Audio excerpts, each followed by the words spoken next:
Welcome everyone to the Design Podcast. Today's episode is titled Positioning Yourself for the Right Opportunity as a Designer. And by the end of this session, you have learned how to identify the right opportunities for your design career, position yourself strategically, and avoid being overlooked in a crowded industry. We're joined today by the lovely Rukaya, a seasoned designer and creative strategist who's here to share real world lessons from her journey and the power of maintaining of intentional positioning. My name is Raphael Uzoagba. I'm a host today. Alongside me, my co-host Kutaji. All right, so let's dive in. Um, just to break the ice, can you tell us a bit about your journey into design and what you're currently, if there's any projects that you're currently working on? Okay, so hi everyone. It's nice to be here. So my name is Rukaya. I am a product designer. My journey started in 2021. That was after COVID. UI UX was like the in thing. So I was studying asset management, and at the time, I didn't really fancy it. So I needed like other career paths to like follow and all of that. So I stumbled on design, and I went on to self learning and then joining boot camps, a couple of boot camps. And yeah, I currently do product design role for a supply chain um, organization. So yeah, that's what I do. Oh yeah, and I'm the founder of a design community called Design We Wrote. And yeah, we have like 5,000 community members. So yeah, that's what I do. That's amazing.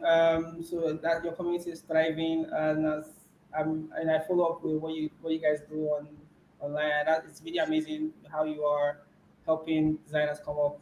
Okay. Next question: were there any turning points when you realized you needed like to position yourself professionally um, in your career? Yeah, there was actually. So I realized that I was doing a lot and I wasn't getting the kind of like responses that I wanted. So I was getting hit up by clients that, I mean, they were giving me like lowball offers. So it wasn't like really in my pay grade. And I realized that, you know what, I wasn't clear about what I stood for, what I wanted. So I had to take a step back, rethink my story, clean up my portfolio, and then start showing more in like an intentional way so that the clients that I wanted and the people that I needed at the time could find me easily. That's amazing. So you mentioned something about a portfolio. Could you like tell me more about that? Like, so initially you hadn't, your portfolio. Is it that your portfolio wasn't of standard at the time when you started out and you had to polish it up, or you created one as you? Okay, so when I started learning, I took the Google UX course. So my portfolio was full of like the projects that we did during that course. So and then I chose like a very, I won't call it big, but it was like very very abstract. It wasn't like a real problem. It was like a food ordering app and a pet kind of app. So it Yeah. wasn't something like a real problem. It was just something that I could easily do at the time. So I had to look for projects that actually were solving a problem so that I could create case studies about it and, explain my design process and all of that. So we'll call it me polishing my portfolio and making it, something that was more data centered and would attract the clients that I wanted and the industry that I wanted to work in. Amazing.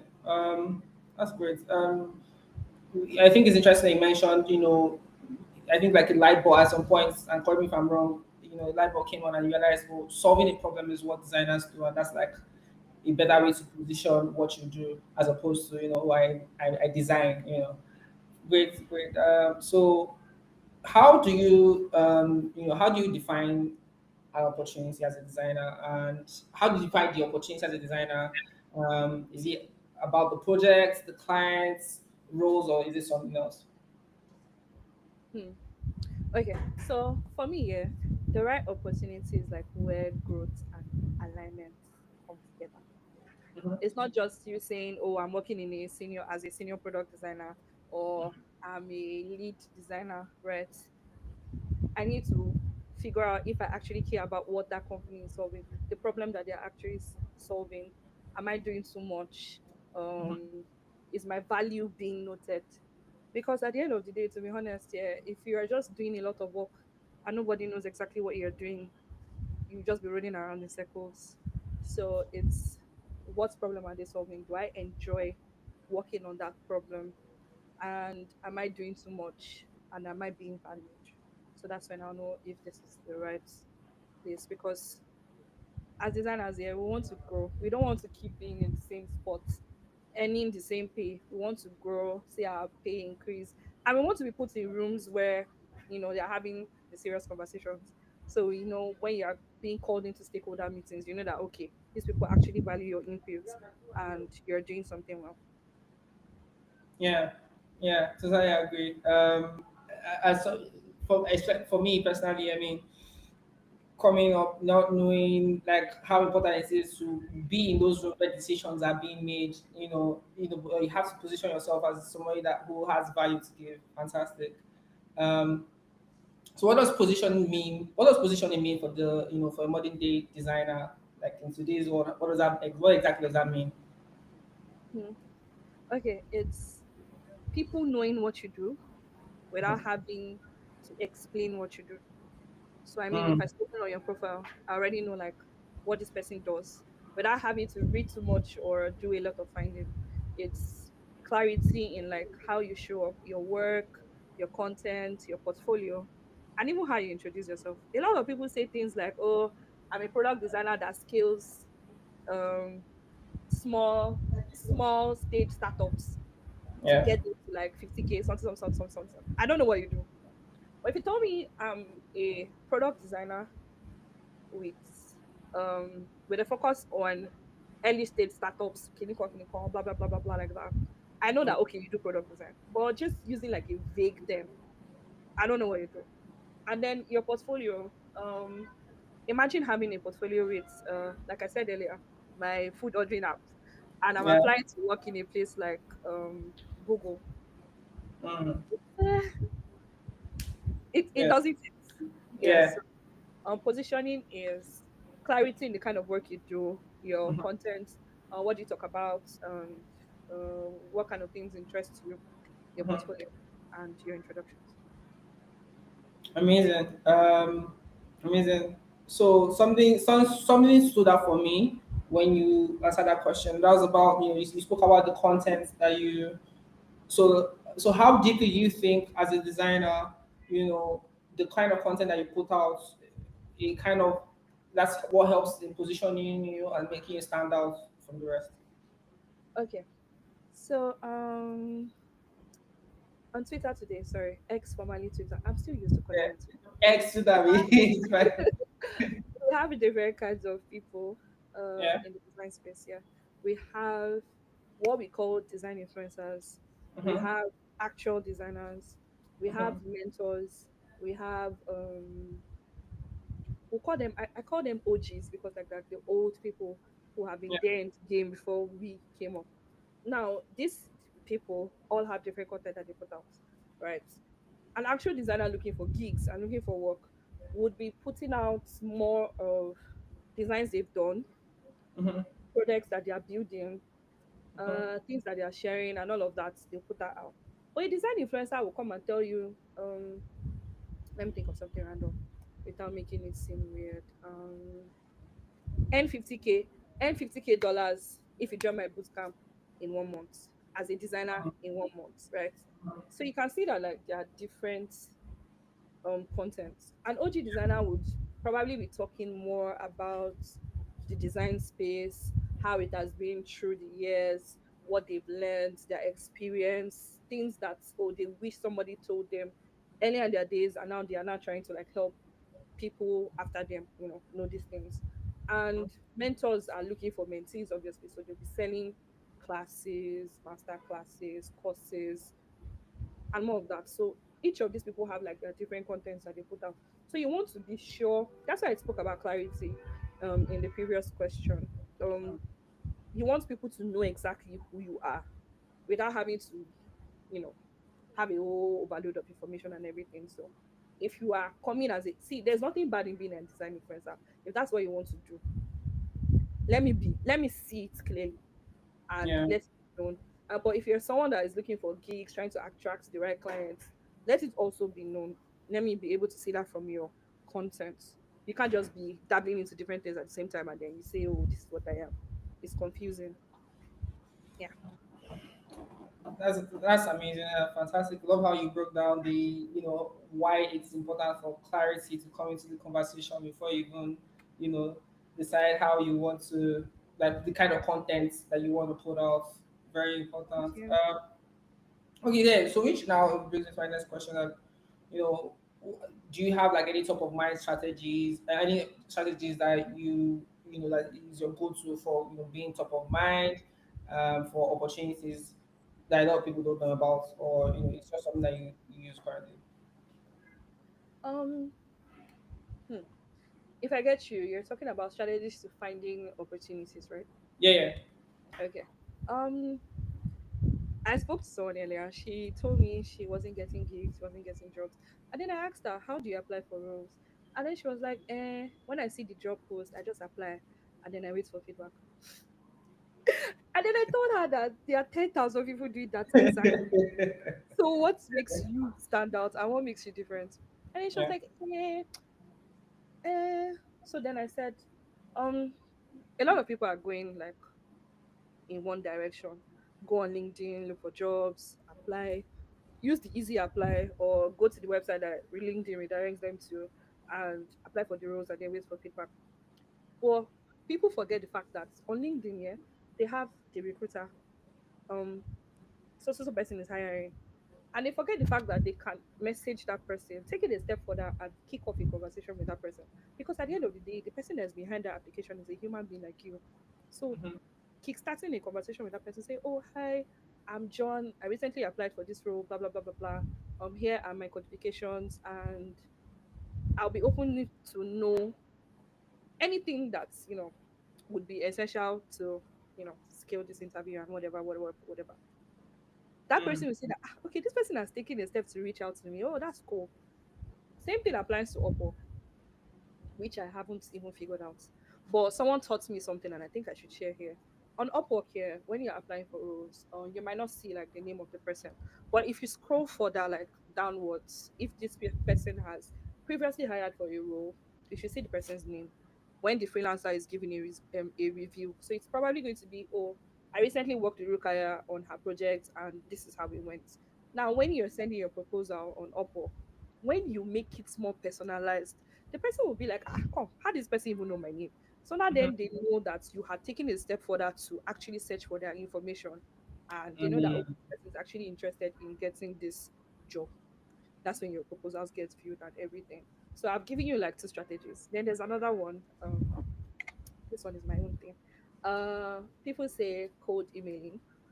I haven't done it. I tried it twice and it didn't work out for me. But when you go to events, aside cold emailing and sending, finding their emails and sending them whatever, I have this friend who printed a card. I should have shown you. But yeah, he printed a card with all his information. He designed the website of that event. Mm. So the front of the card was, "I am the designer who designed the website of this event." Then his contact info was at the back, and he was Mm. sharing it with people that mattered at that event. Now, imagine if you were at that event and you were in a position to hire. Wouldn't you think that that was cool? I wanted to Mhm. start a conversation with that person. So yeah, that's these are three ways to like put yourself outside now. Not everybody's thinking and not everybody's doing. That's you see, even me, I just got some nuggets of wisdom. I'm not even gonna lie, right? I We think learn it's every day. yeah, you're right, right. That's the beauty of it. I think it's really interesting that there's so many different approaches to solve the same problem, right? And I think the main thing to like sum it up together is that what's that extra step you're taking that nobody else is doing, because Exactly. you Exactly. apply on LinkedIn, there's like Yeah. 10,000 people applying, but like, are you trying to actively find another way? So fantastic, yeah, I love that. Yeah. Thank you. So, what are some signs that a designer might be chasing the wrong opportunities? Is this something you've experienced? Um, is there a way to even detect this before you realize, oh, I was chasing the wrong opportunity? I didn't get your question. What are some signs that a designer might be chasing the wrong opportunity? Um, hmm. That's my requires thought. Though. Sorry? I said, I said it requires thoughts. Yeah, yeah. Um, What are some signs that a designer is chasing the wrong opportunity? Well, can we come back to the question? oh yeah, sure. Well, thank you. Has there been in situations when you said no to an opportunity and Ah, it didn't yes. work? Ah, yes. Yes. Okay. One comes to Yeah. mind. So I have this thing of not working on projects that are not properly defined. Like you give me a very vague PRT. I want to design a crypto app. Okay, you want to design a crypto app. Then give me a document that has airtime, bill payments, services, logistics, traveling, hospitality, very, very annoying things. And they say, no, it's just 5 pages. Oh, about us and Kinikon. No, no. Yeah. Mm-hmm. I I like properly defined um, Mm. documents. I need to know that you actually understand what it is that you want to do. Then Mm. I would also, ask all the right questions that I need to ask. Now, if we are not aligned, see, alignment matters for me. If we're not aligning, and my gut never lies. If my mind says, "Oh, God, don't take this thing," I'm not going to take it. And if I go for it, I would regret it. So Mm. alignment matters, and then clarity in what you want to do.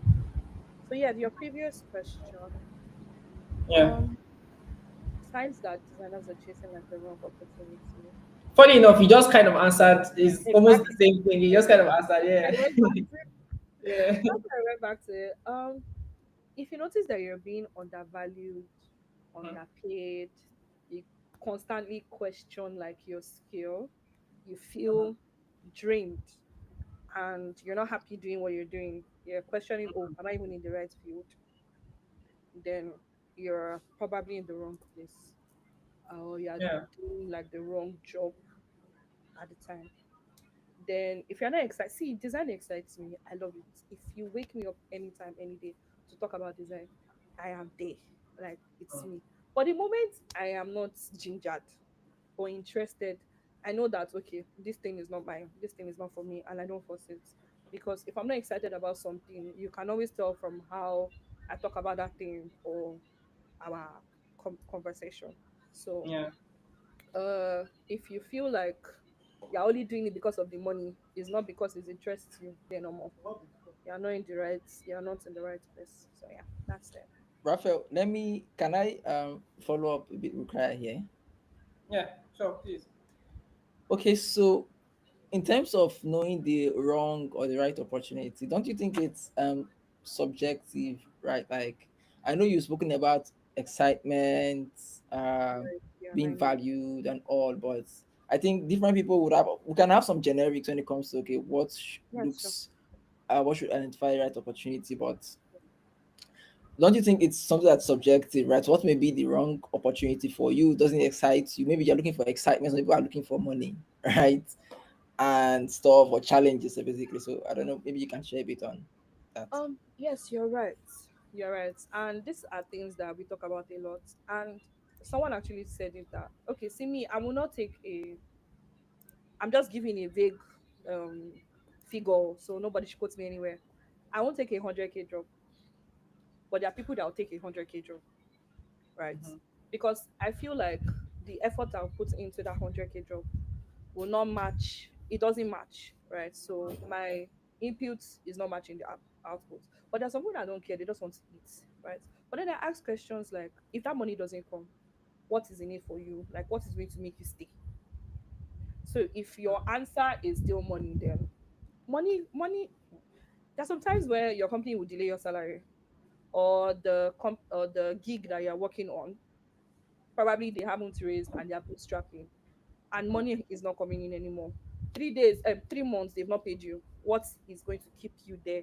Is excitement, is the fact that you enjoy working on that problem that you're solving, or is the fact that you actually enjoy what you do. So yeah, at the end of the day, excitement and passion beats.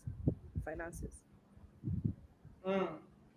And I agree because I think I can confidently speak that every one of us here have been in a situation whereby the money wasn't coming and it was something else that pushed us to Yeah. a certain point, and today I think we are all the better for it, right? Mhm. Okay, great. So I mean, you just spoke about some of the things you could use to identifying you know role opportunities that may be wrong for you.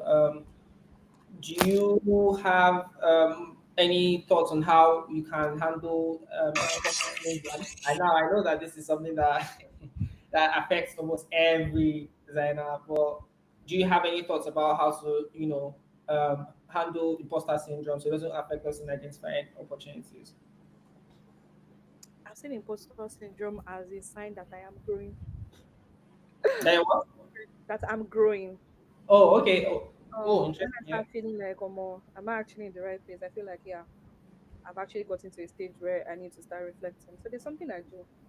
I document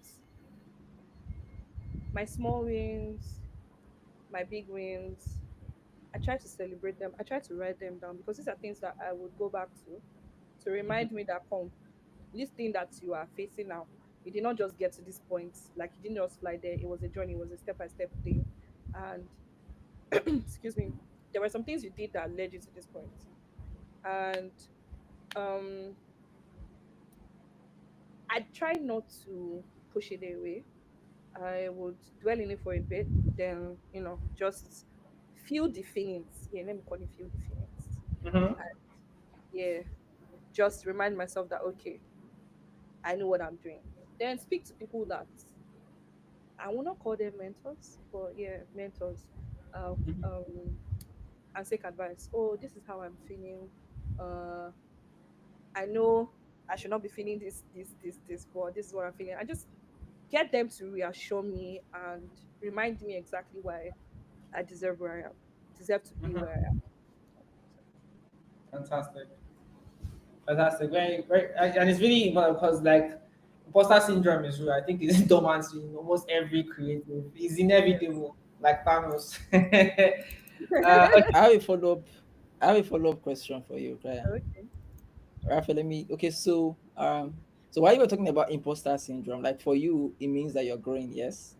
Mm-hmm. But what about for people who, yeah, do you think that's a generic way everybody should think about imposter syndrome? Because sometimes imposter syndrome can be imposter syndrome. What that means is that You're you think actually you're not good enough and you're actually not good actually not enough, good enough. right? So sometimes people need to, I think sometimes, I don't know, I want to get your thoughts. Sometimes people need to think or know that yes, I'm feeling that I'm not good enough, right? You can look at it from two perspectives. You can say, okay, actually, I feel like I'm not good enough, but that means I'm making progress in your case, like you said. And also, I believe there are those people who, once you start feeling that you're not good enough, actually agree that yes, you're not good enough. It's not a negative mindset. It's just making that there are gaps that you need to fill. Because yes, as you grow, you need to build confidence. Then of course your imposter syndrome will increase or go to areas where you're still not good enough. So it will always be there. Right. So I'm just saying that there's a balance to it, that you should not always see imposter syndrome as, or people, I don't think people should always see imposter syndrome as they're growing, but also sometimes they need to acknowledge that yes, I am actually not good enough in this stuff, and these are the signals that I need to like build up, or what's it called now, to cover those gaps that make me feel like I'm not good enough. So yeah. Hello. Okay, seems we lost I Rukayat for think a while. we Raphael, lost. can you hear me? I can hear you. I can hear you. So I think we lost our. We Okay, just. so let's just wait till she comes around. But basically, I'm just trying to say that for me, I think imposter syndrome, people should look at it from two perspectives, right? Like, so yes, there's that part of you are actually starting to do scarier stuff, bigger stuff. That's why you're feeling you're not good enough.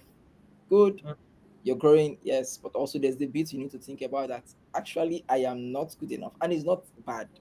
There's room for growth, so I have things to learn. Or what do you think, Raphael, before she comes back? Well, yeah, I mean, I think that's actually what she was trying to say. Like, from what me I understood Okay. by saying, "Oh, I'm like there's what she said that you're growing like that, it means that you're growing, right?" So here's the thing. as a designer, when you start off, you will not even know that your designs are bad. I don't know if you like you might not notice at first. You get to a certain point, Yeah, you it's not very notice your work. interesting. You know, you basically, so I think that I keep looking for this article. I saw it in, there's this guy's called Eugene. He put together a lot of resources for designers, right? So there's one article in his Notion resource where I'm forgetting the title of the article, where a guy spoke about, you know, when you started early, when like in the very beginning of your career, the quality of work you want to be able to do and what you could actually do were different. Like, you know that this is the design I want to create. I want it to look this good. But when you Mm-hmm. get on Figma, when you get to Photoshop and you are doing stuff, you are struggling to create the quality of work Yeah, you want. yeah, That gap, I think yeah. That's it's where really exactly. like it's really crazy though. Yeah. Okay, yeah, So Rukayat's yeah, back. she's back. Yeah. I'm so sorry. My network kicked me out. Right. Normal Yeah, Niger. Yeah. yeah. So I Yes, think you so can continue from the, continue yeah, with yeah, your sorry, the imposter syndrome stuff. So just pick up from there. yes. So yes, sometimes you're actually a fraud and you don't know exactly what it is that you think that you know you're not actually good at it. That's where you speak to people that are in a better position to evaluate your skill. Um you share your work more, you ask for feedback, and you speak to mentors that would actually help you to know that okay, you are not where you think that you are. So now a lot of us um well, I don't want to say a lot of us, but some people do not actually ask the right questions. They just go, okay, please just review my work without trying to tailor the feedback to where they actually need help with. And it's funny because you're not going to grow that way. So when you're talking to your mentors, when you feel the way you feel, you communicate exactly how you feel and let them know that okay, you need the truth. I know the truth can be bitter. Some of us don't want to even hear it, but I mean that's the only way we can grow out of how we are feeling and then that imposter syndrome. So talk to people that are higher up than you that you respect and you know would not baby you and will give you the actual feedback that you want and be what's that word now that I'm looking for? Try and accept the feedback that they give you. Yeah. You're muted. I don't know if that's me. Sorry, yeah, Okay. it seems Raphael dropped off. So let me just continue from where he stopped. So I don't know. Okay, so um, let's talk about portfolios, right? So how should designers tailor their portfolio to be able to attract or align with their desired roles, right? So I know there are a lot of portfolio tips on the internet, but from your experience, right, what has worked for you? What are some tips you know that have worked when it comes to tailoring portfolio for to get your desired role? Okay. So when I was speaking earlier, I spoke about having the the work for the industry that you want to work for. So Okay. in my example, I said, excuse me, I had a food ordering app which was not solving like a proper problem in my portfolio, and I was applying for jobs in like the fintech space, Web3, and it didn't make any sense because there was a disconnect with the industries. So your portfolio should speak to the problems that you want to solve. If you want to work in the fintech space, your projects are e-commerce. It does not make any sense. So if you want to work in places like Paystack, Mono, and all of that, you know that you should have case studies that are more fintech related. Add case studies that explains your process. Okay, don't just say, "Oh, I define, I ideate, I whatever, whatever." Those are basics, right? Have Okay. um your own process. What do you actually do from the moment you get your brief to when you want to hand off your project? That is your own design process. Talk about it. Okay, the projects you did, what are the things that you experienced when you were working on it? How was your relationship with the people that you worked on it with? Because obviously you're collaborating. You should also add the fact that you collaborated so that when people read it, they know that, okay, this person can collaborate in a team. Add those and ensure that, okay, your portfolio your case studies can explain what you do without you even having to say a lot. So when I come on your portfolio and I see your case studies, I know that okay, this is what this person is good at. All I just need to do is just ask questions to see if we align in the team. And yeah, Okay, so I have a couple of things to. I think we're going to dwell a bit here on this portfolio no problem. topic, right? So in recent times, I think in the past 1 2 years, the way work is being presented, or the way the industry, design industry, is recommending designers, hiring managers to present their work to get a job or to get a gig, has changed, right? So, Femke, she spoke about this in one of our videos where she talked about like case studies versus showcases. They are now the hacks that okay, a recruiter doesn't have the time to read all your case studies, very detailed stuff. Just focus on the key points, your goal, your achievements, the key results, and maybe a bit of your process, right? So I want to speak to that bit. That's number one. So like in terms of how do you balance having a very detailed case study and also showing the work. So it's not like you're overloading the recruiter, right? Who's going through your portfolio. That's one. Then also when you're done with that, I also like you to share on uh if we must, or if designers must have works that apply to the industry they want to apply for, right? Or that's related to the industry they want to apply for. Does that mean that the design thinking methodologies do not work? Like the fact that I've done e-commerce, the processes, if it's still the technique is still same. Basically, I can apply it to other industries. So it's transferable. So I want to just share like, okay, first, case studies versus showcases. How do we balance it so that we don't overwhelm recruiters? Number two is, must I have the work? What happens if I don't have the work and I want to work in that industry? Can't I transfer the skills? So people will be thinking of those stuff. Yeah. So I want to share on that. Okay, so case studies versus showcases. Yeah, my the way I currently write my case studies now is no longer the way I used to write it when I was doing the Google UX course. So I used to do things like my role, how long the project took, a brief introduction, the problem, solution, design thinking process, divine ideas, blah, blah, blah. Then low fidelity wireframe, high fidelity, and then probably a prototype, right? But now I'm more data centered, more data centric. What is the goal? What is the problem that we wanted to solve? Okay, this project, what industry is it about? What is it about? Then now say, okay, this is the problem. I was hired to do this. Now I am doing it in 3 lines, 2 lines, 4 lines, just so that I know that even if you skim through, you still get a big picture of what I did. And then when I'm like get into the interview, I can now go deeper. So that Mm, way, I feel like most designers are designing for designers and they forget the people that they are actually designing for. And we go so deep into those case studies and we just follow one person's templates pretty much. And we dwell so much on the stories and forgetting that, oh, these people will not actually read all of these things. And most times, the person that is even going to do the initial interview is not even a designer like yourself, will not even understand half of the things that you have put there. So when we focus on the things that are important, like the numbers, the problem, and the solution, that's a case study, to be honest. I feel like we should actually look at growth design. Their kind of case studies are very visual and it shows more than it tells, because you are being engaged in the process of how they found out that this was a problem and the steps they took into solving it. And it's a way that we can all structure our case studies. Yeah, so that's one part. okay. And the second part, if I don't have the work, how do I show the work? You do the work for that industry, even if it's an abstract stuff.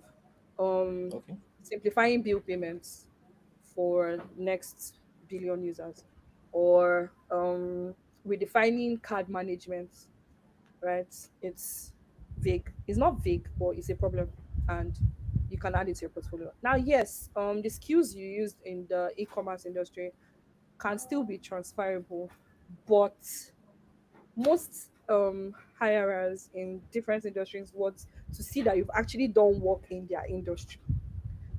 Even if you have an e-commerce work and then you're applying for a fintech, most people will look at it, okay, it's dashboards. Oh, you're good at dashboards, but have you actually worked in the fintech space? Now, there are lots of guidelines, compliance, security terms that you need to know that apply in the fintech space that you cannot transfer from e-commerce, because in the fintech space you're dealing with people's money and you're dealing with people's data. So these are things that they need to know that you actually understand, and this is why they actually want to know if you have worked on projects that are in their industry. So All right. Thank you very much. I think just to add, so what you've said basically is if you don't have work in that industry you're applying for, do some form of work, maybe small, but just do something to something show, that, right, yeah, for that industry. And also regarding the first one for case studies and showcases, that designers should study the way growth design case studies are written because they yeah, do more of show than tell. Right. So I yeah, think in addition to that, one thing I would say I now do is that I create my case studies into I different have a types of very detailed case study, and also exactly. I have a case study that is very brief, right? So in my portfolio, you would have access to the very brief one. It gives you the highlights, the results, and key things that I did, right? Yeah, If and then I have a link that tells you if you want to read the detailed case study. Of course, I don't have it for every case study, but I have like two projects where I did that. If you want a very detailed breakdown of the journey where I'm going to overload you with everything I did, click on this link. But if you just want the summary, that's what I show you first. So thank you very exactly, much. exactly. That makes a Over whole to lot. you. Over to you, Raphael. So we stopped at portfolios, aligning portfolios to the design role they want to apply for. So Raphael, you can pick up now. Oh, okay. Can you guys hear me? Can you guys hear me Yes, clearly? Yeah, yes. yeah. Ah, so sorry. Nigeria was happening to me. Sorry about that. Thank you. So, anyways, I mean, I think I stepped in at a good time. I heard a couple of things I mentioned about portfolios. Um, I think it's really interesting. You answered the question real well, and you mentioned some other stuff that was going to affect the question I wanted to ask, which is, and I know you touched on it. The question is, what are some signs that designers might be chasing the wrong? Sorry, what are the common mistakes you see designers making when creating a portfolio, right? I think you already mentioned something about taking too long, right? Um, and then we're designing for designers. Are there any other common mistakes that you see designers making? Yes, Yeah. yes. Um, some of us focus on, we are more visual Okay. than written, right? We like to show, we don't like to tell. Now, when these kind of people write their case studies, you can always tell that, oh, this person is more of a UI designer than an actual like product designer and all of that. Now, I don't know why in this part of the world we feel like being just a UI designer is wrong, right? And we try to do this mix and match case studies that when you read it, you know that okay, this person just followed one template or followed one person's process and just decided to do it, right? I talked about actually talking about what you did on your project and it being brief. Then when you focus on like visuals and you're not giving me context. So I'm seeing what you're talking about, but I don't understand why you did that thing. So say for example, I'm redesigning I just want to give a small let me see if I can just bring this. Okay, let me say I'm redesigning Riverside, right? And I take off the life count at the top and then I put it on the right at the bottom. Then you are seeing before and after, but then you don't understand why I made that decision to remove it. You know, when you read it, you just when you look at it like, "Ah, what's this person even doing?"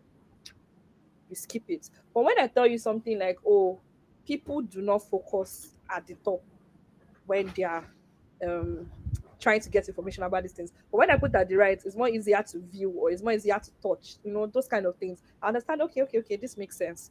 And I understand why you did what you did. And then I can Mm, move on to like other stuff. Then you are now putting sometimes most people do this thing. Okay, so I used to do it before. On Behance, most people use Behance as their portfolio. And then they now do their case study in one single frame. So when you click into it, instead of seeing slides, which is more easy to like read and understand, you now see one entire long frame. So you have to zoom, forgetting yeah. that oh, people don't have the patience to do things like that. So we first packed all our designs on one single frame. It Mm, doesn't make any sense. So we want to know, let's say I'm not hiring, but like recruiters and hirers want to know your experience, why you did what you did, how you think, why you made some certain decisions, and we don't just want to see that okay, you made it look nice, you made it look fine. At least just give us like give them a little bit of context. I keep saying us. Maybe I'm going to be a recruiter in the future, but yes, something like Yeah, that. exactly. Yeah, I mean, absolutely, because it's not just about doing the things; it's about why did you make this decision, right? Yes. It kind of reflects how you're thinking, how you think, right, and how you come about the solutions. Amazing. More on stuff about future focused, how we are going to how designers are going to position ourselves, especially in this climb with AI on the rise. With AI changing, team structures, and basically the entire game. How should designers adapt their positioning? You need to think beyond the tool that you're using and the interface you're designing for, and Mm, think more of problem solving, system thinking, and communication. These are things that AI will not do for you, right? Because at the end of the day, it's what you give your AI to that it will give you back, right? Yeah, mm, your AI tool is only as good as you are. It's garbage in, garbage out. I mean, all of us learned that in primary school.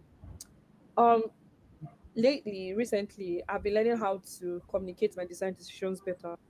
Like everybody should read that book. It will really so help us. what's the name of the book? Articulating your design decisions. Okay.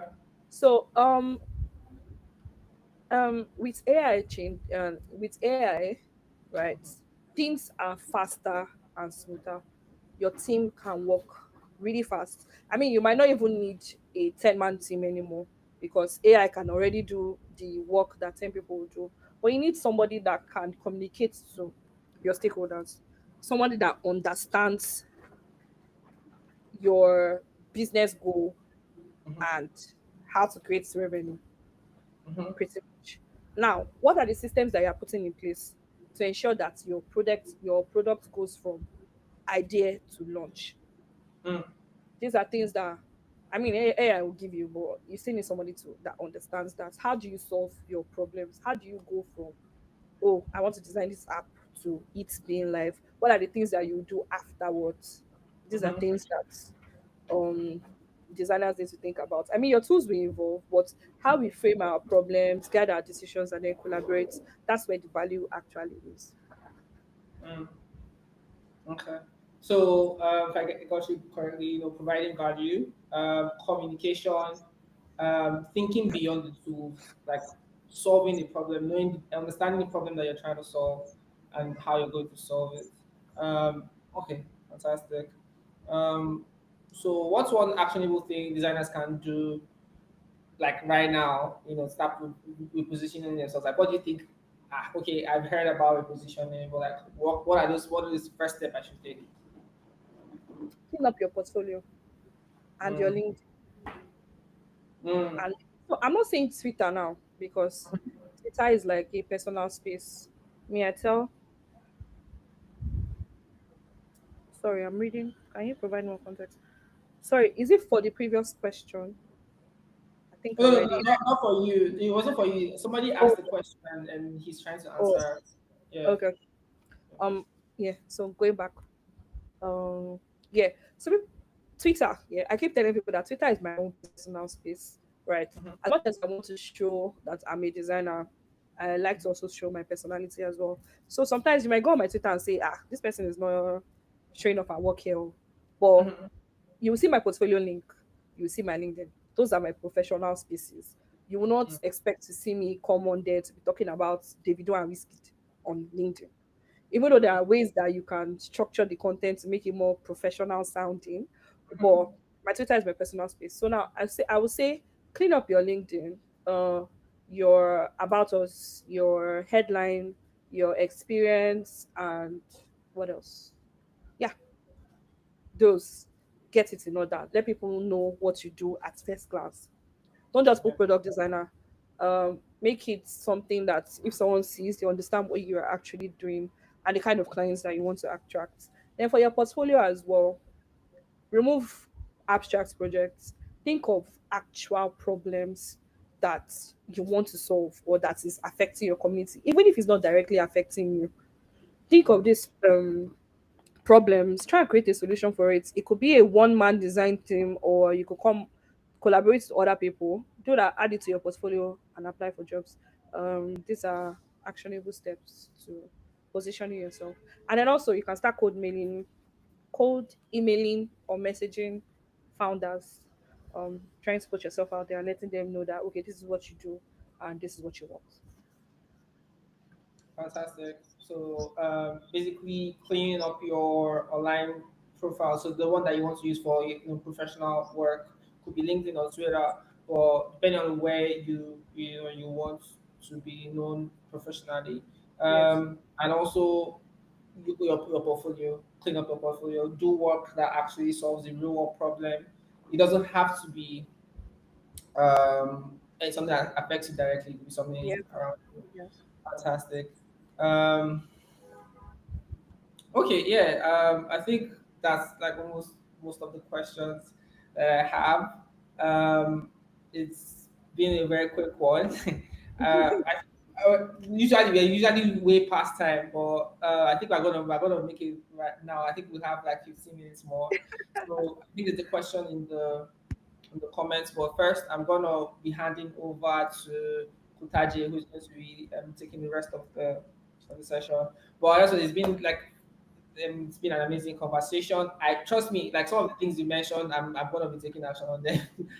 So yeah, it's been an amazing conversation. Thank you. Kutaje, Thank you please. so much. Yeah, sure. Okay, so okay, right? Somebody, the guy just someone in the comments. First of all, thanks for if you are following us on YouTube. Shout outs to you. Thanks for following our live stream. So this is the first time we're streaming live to YouTube. So thanks for following through. If you are following us on LinkedIn, we're also streaming live on LinkedIn. Thank you and stay tuned. It's been a very exciting conversation so far with Rukaya. She's been dropping very, very good tips. Of course, there are going to be shots after now where we're going to capture the key mentions, the key tips, so that you always, even if you don't have to watch full video, you can always get the value from the shots. So look out for those. But right about now, let me see. There's a comment in the chat that says this was when we talked about okay imposter syndrome. So in the comments, I can't see your name, but you're saying that when it comes to imposter syndrome, it's a point where people need to reflect on how far they've come, right? So I think you're asking that to Rukaya, but I think that's what she's saying. Yeah. So yeah, like she said, it's a sign that you are growing, right? And also, of course, you can reflect on how far you've come. Yeah, but there's still distance to go. All right. So I have a few, not really questions, but since you just talk about as like closing, as per closing thoughts. All right, I don't know if it's something you've mentioned already. If it's something you've already spoken about, just let me know. But what piece of advice would you give to a designer? Let's not say designers. Let's say there is one designer who is following us live right now, or who's going to watch this session after. What piece of advice would you give to somebody who is stuck right now? Sadly, I can't really say. Probably they're stuck with. Probably they're not getting the gigs they're looking for. Probably they're not making as much progress as they anticipate. They heard that okay, if you learn product design, you're going to blow up. Like you said, the design influencer promising you thousands of dollars in few years, but probably that person is not seeing as much progress as they anticipated. What would you say to help that kind of person or designer right now? Thank you. So I usually say block out the noise, right? You should be able to know who is actually making noise and who is doing the work that they say they are doing. Focus on those that Mm-hmm. do than those that talk, Mm. and bring these people close, right? You don't even need to be in their personal space. Just by looking at what they post, what they talk about, their work, you would understand um why they do what they do and how to imitate them. Start small as well. It's a journey, it's not a race, right? Start small, build in public. Do not design in isolation, to be honest. So there's this thing that helped me when I just started out. If I learned something, I always go on Twitter to tweet what I learn about. I think people will say I overshare, but I always share every little thing. that I learned, and it was what helped me build my audience and attract the people that I actually wanted to attract. So whatever it is that you're learning, whatever it is that you're doing, talk about it. Let people know that this is what you're doing. Carry your hustle on your head. Let people know that so person, no, this is what so person is doing, and this is when he's doing it. Share what you've learned, post your process, reach out to mentors, people that can guide you, ask questions. Um, these mentors are there to help you, right? Don't just say, "Oh, you sent a message to so person." Go on ADP list, look for mentors, talk about your journey, talk about where you want to get to, and yeah, block out the noise. I keep emphasizing on blocking out the noise. Now I've said it twice now. Block out the noise. It's really, So really how important.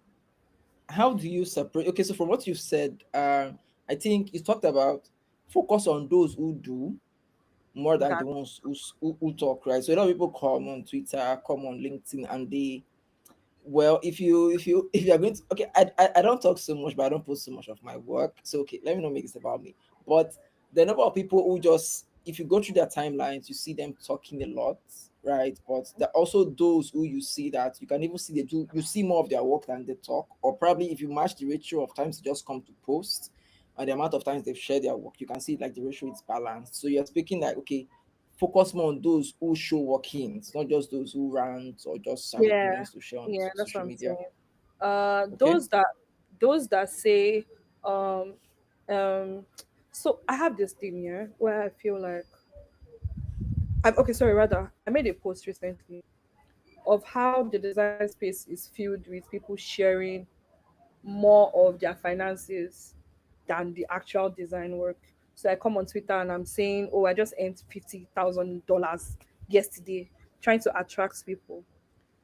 While it's nice to share that you can earn such, I don't think it should be like your entire persona. I feel like there should be a balance. When I talk about my finance, I should actually talk about the work that got me there. Mm, Because if I just share I earned 50K dollars in 1 week, somebody that just started yesterday can just come and say, me too, that's what I want to start charging, or that's what I want to earn. Forgetting that this person probably has a track record of work and this person has been in the game for a while. And probably that person was even earning 2K before they finally started earning that 50K. So when it's balanced, we can like structure the minds of people that are coming after us to know that okay, oh, this is what you have to do to get to where you want to be. Just so that we don't put any mm. pressure on anybody and make them feel like they are less of themselves. Thank you very much. I really like what you said now about, if you so it's not bad to talk about achievements. It's been Yeah. something you've been working hard towards. So once you have those wins, once you have those achievements, don't just show the results. Actually show or share also on the work or the Yes, the process that process. got you there. So when people are looking at the gold, You the also see shiny that. item, they can also see the struggle behind. So they know, okay, if you are going to get this, then you have to be ready to put in the work. So it's not just like Yes. you are just, yeah, that makes a lot of sense. That makes a lot of sense. Thank you so much for sharing that. Thank Yeah, you. so this is just for me to, let me just chime this in.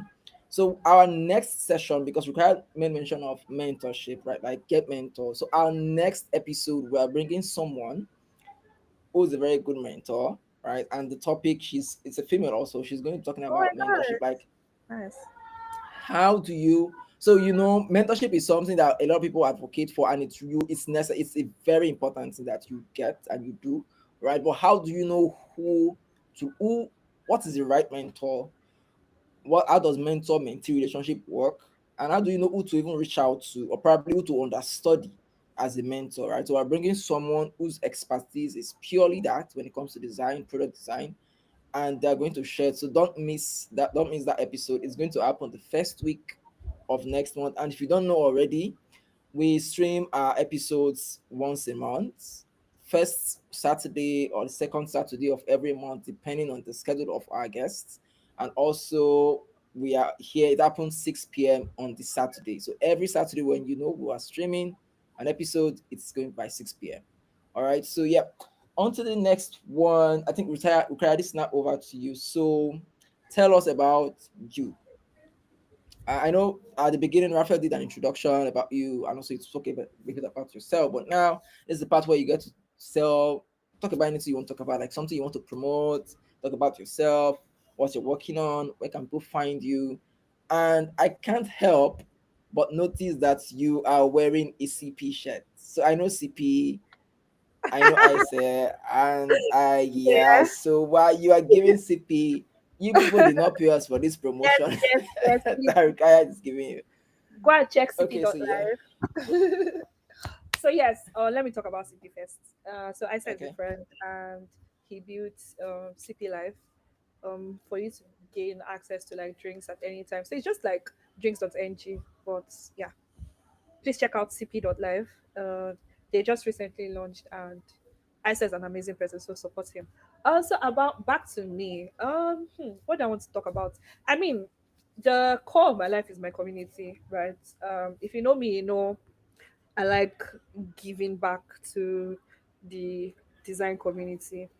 When I initially started out in tech, I didn't have that much access to mentors, resources. Like I said, I self learned, so I had to look for these things on my own. So I just made it a thing that, you know what, I'm going to make it easier for the next people. So my community is centered on that.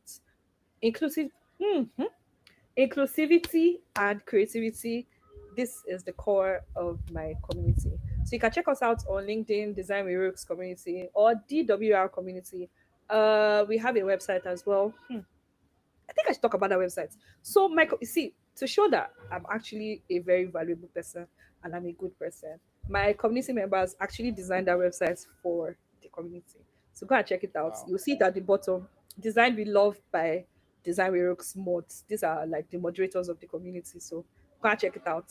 Shower, Sauce, AJ, Philo, Jojo, and Goody did that website. So please check it out. It's amazing and it's awesome on mobile and web.